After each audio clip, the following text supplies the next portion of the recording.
Avant de plonger dans cette histoire incroyable, pensez à vous abonner à la chaîne et à activer la cloche. Ici, chaque récit a quelque chose à dire, et vous ne voudrez pas en manquer un seul. Le soleil de l'après-midi entrait par la fenêtre de mon petit appartement, mais je ne le voyais même pas. Mon regard était figé sur mon fils, celui que j'avais élevé, nourri, aimé plus que tout au monde. Il se tenait là, le visage fermé, les yeux durs, comme s'il ne me connaissait plus. Et puis, sans prévenir, il cracha au visage de celle qui lui avait donné la vie. Je sentis le liquide amer couler sur ma joue, et mon cœur se serra jusqu'à en avoir mal. Ma respiration se bloqua, mais plus encore que la douleur physique, c'était l'humiliation qui me brûlait de l'intérieur. Ma propre chair et mon sang, celui que j'avais protégé toute sa vie, venaient de me traiter comme une étrangère. Paye le loyer ou dégage, lança-t-il avec une froideur glaciale, comme si tout ce que j'avais fait pour lui n'avait jamais compté. Je restai silencieuse un long moment, incapable de bouger. Des images de son enfance défilaient dans ma tête, ses premiers pas, ses premiers mots, ses chutes et mes bras toujours là pour le relever. Et maintenant il me parlait avec mépris et colère, et je réalisais qu'une ligne invisible venait d'être franchie. Mais au milieu de la douleur et de la colère, une pensée surgit, nette et terrible, je ne me laisserai pas abattre. Oui, il m'avait humilié, oui, il m'avait craché dessus, mais il ne connaissait pas encore la force qui sommeillait en moi. Je pris une profonde inspiration. Mes mains tremblaient, mais mon esprit se calmait, se focalisant sur une seule chose, la suite. Car si aujourd'hui il me rejetait, demain serait mon tour de reprendre le pouvoir. Et il découvrirait, avec horreur, que sa mère n'était pas aussi faible qu'il le croyait. Je laissai passer un instant, le laissant croire qu'il avait gagné. Puis, d'un pas lent mais rassuré, je me redressai, mes yeux brûlants d'une détermination glaciale. Ce jour-là, une chose était certaine, ma vie ne serait plus jamais la même, et je n'avais pas fini d'écrire mon histoire. Cette nuit-là, je n'ai pas dormi. Je suis restée assise sur le bord du lit, les mains posées sur mes genoux, à écouter le tic-tac de la vieille horloge du salon. Chaque seconde résonnait comme un rappel cruel, je n'étais plus chez moi. J'étais devenue une invitée indésirable, dans la maison de mon propre fils. Le matin est arrivé sans douceur. Je me suis levée lentement, le dos douloureux, le cœur encore plus lourd. Dans la cuisine, tout était parfaitement rangé, trop propre, trop froid. Ce n'était plus l'endroit chaleureux où je préparais ses pancakes avant l'école. C'était devenu son territoire. Et moi, j'y étais tolérée, provisoirement. Mon fils, Michael, est entré sans me regarder. Costume impeccable, téléphone à la main, déjà ailleurs. « Tu as réfléchi ?» a-t-il demandé sèchement. Je savais ce que ça voulait dire. Le loyer. L'ultimatum. Michael, ai-je commencé d'une voix tremblante, je suis ta mère. J'ai besoin d'un peu de temps. Ma pension arrive à la fin du mois. Il a levé les yeux, agacé, comme si je venais de lui demander l'impossible. Ce n'est pas mon problème. Ici, tout coûte de l'argent. Tu veux rester, tu paies. Sinon, tu pars. Ces mots étaient nets, précis, sans émotion. Pas de haine apparente. Juste, de l'indifférence. Et cette indifférence m'a fait plus mal que le crachat de la veille. Je suis retournée dans la petite chambre où je dormais. Une pièce sans âme, sans photo, sans souvenir. J'ai ouvert mon vieux sac et compté mes billets, un par un. La somme était ridicule. Humiliante. Même pas la moitié de ce qu'il exigeait. C'est là que j'ai compris quelque chose d'essentiel. Je ne pouvais compter sur personne. Ni sur lui. Ni sur les souvenirs. Ni sur l'amour passé. En fin d'après-midi, j'ai reçu un appel. Un numéro que je n'avais pas vu depuis longtemps. Madame Eleanor ? Ici le cabinet Harris & Cole. Mon cœur s'est serré. Ce nom, je le connaissais. Nous vous appelons au sujet d'un dossier ancien. Un document que vous aviez signé il y a des années, mais jamais activé. J'ai fermé les yeux. Oui. Ce document. Celui que j'avais oublié. Ou peut-être volontairement enfoui. Il serait temps que nous en parlions, a conclu la voix calme au téléphone. J'ai raccroché, les mains moites, le souffle court. Dans le salon, Michael riait au téléphone, insouciant, sûr de son pouvoir. Il ne le savait pas encore. Mais ce soir-là, quelque chose venait de s'éveiller. Et pour la première fois depuis longtemps, je n'étais plus seulement une mère rejetée. J'étais une femme avec un passé. Et bientôt, avec un choix à faire. Cette nuit-là, je n'ai presque pas dormi. Le téléphone avait laissé un écho dans mon esprit, un document ancien, jamais activé. Une partie de moi frissonnait à l'idée de ce qui pouvait se cacher derrière ces mots. Mais une autre partie, plus profonde, plus déterminée, savait que ce document pouvait changer ma vie, et peut-être celle de Michael. Le lendemain matin, je me suis habillée soigneusement, comme pour un rendez-vous important. Pas de maquillage extravagant, juste une apparence sobre, mais digne. Je ne devais pas montrer ma peur. Je ne devais pas montrer ma faiblesse. Le cabinet Harris & Cole se trouvait dans un vieil immeuble de la ville, celui où les ascenseurs grincent et où chaque couloir sent l'odeur du papier et du bois ancien. Je suis entrée et j'ai été accueillie par Monsieur Harris, un homme à l'allure rigide, mais aux yeux qui semblaient percer jusqu'à votre âme. Madame Eleanor, dit-il calmement, en me faisant asseoir, vous avez signé ce document il y a plus de 20 ans, mais vous n'avez jamais utilisé votre droit. Jusqu'à aujourd'hui, il est resté dormant. Il posa sur la table un dossier épais, relié en cuir. Je l'ai ouvert et mes yeux se sont élargis.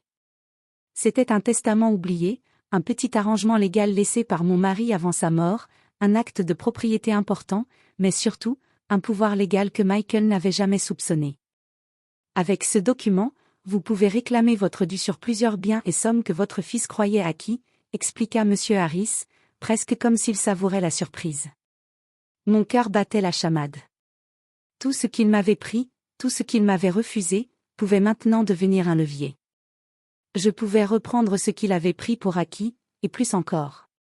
Je suis rentrée chez moi, le dossier serré contre ma poitrine. Michael était là, dans le salon, comme si rien ne s'était passé, riant et parlant fort avec ses amis au téléphone.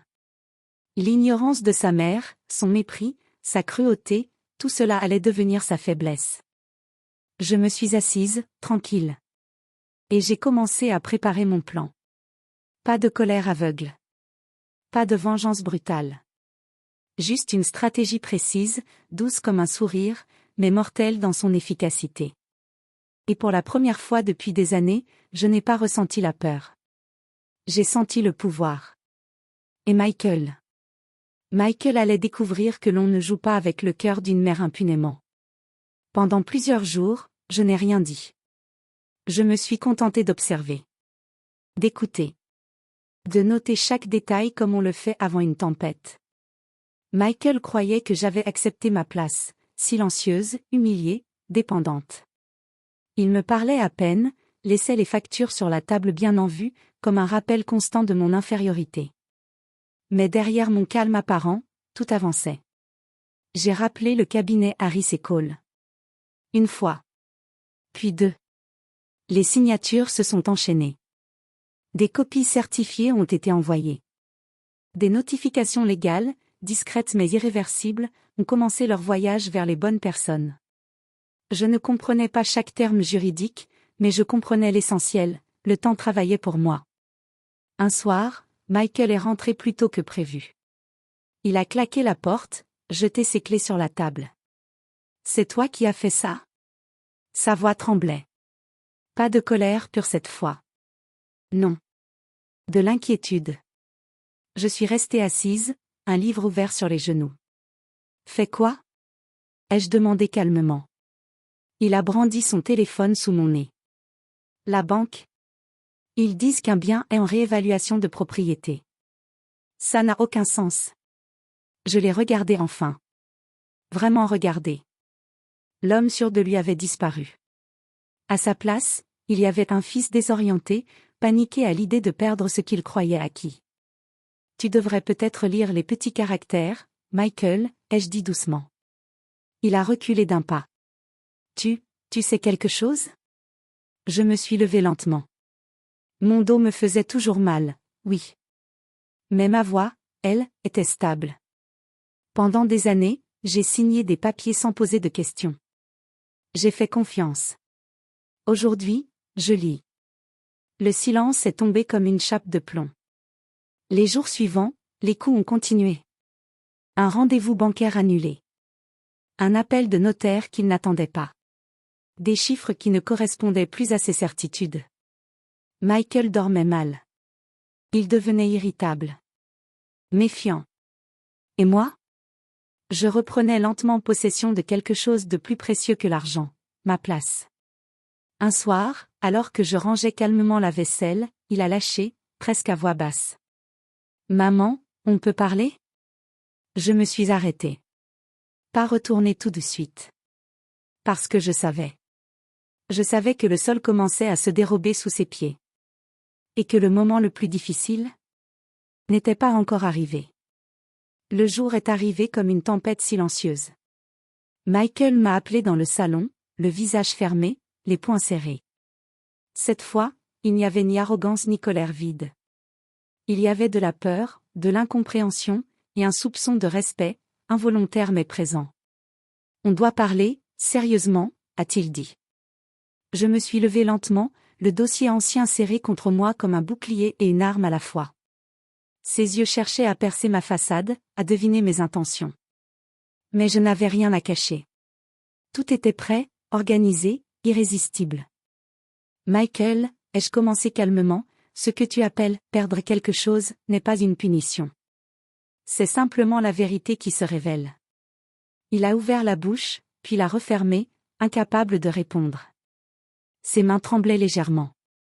Il a enfin compris que chaque geste, chaque mot que j'avais gardé pour moi n'était pas hasard, mais une stratégie silencieuse et implacable. « Tu n'avais pas le droit de me traiter comme ça », murmura-t-il, presque honteux. « Non, mais tu n'avais pas le droit de croire que tu pouvais me réduire au silence pour toujours », ai-je répondu, la voix douce mais ferme. « Je t'ai aimé, je t'ai donné tout ce que j'avais, mais il y a des limites. Et tu les as franchies. » Je lui ai tendu le dossier.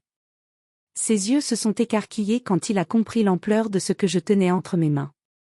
Tout ce qu'il croyait perdu, tout ce qu'il pensait lui appartenir, était désormais sous mon contrôle légal. « Alors, c'est fini ?» a-t-il demandé, la voix tremblante. « Ce n'est jamais fini », ai-je murmuré.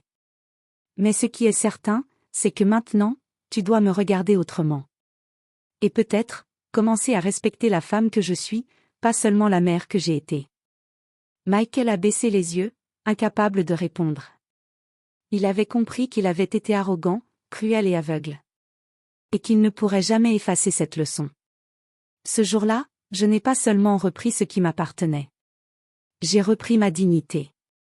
J'ai repris mon pouvoir. Et j'ai découvert, avec une force nouvelle, que même dans l'humiliation et la trahison, une mère peut se relever et transformer sa douleur en victoire. Michael est resté silencieux. Et pour la première fois depuis longtemps, j'ai senti que nous pouvions peut-être, un jour, reconstruire quelque chose, mais à mes conditions. Car je n'étais plus seulement sa mère. J'étais une femme qui savait se défendre. Et ça, personne ne pourrait jamais me l'enlever.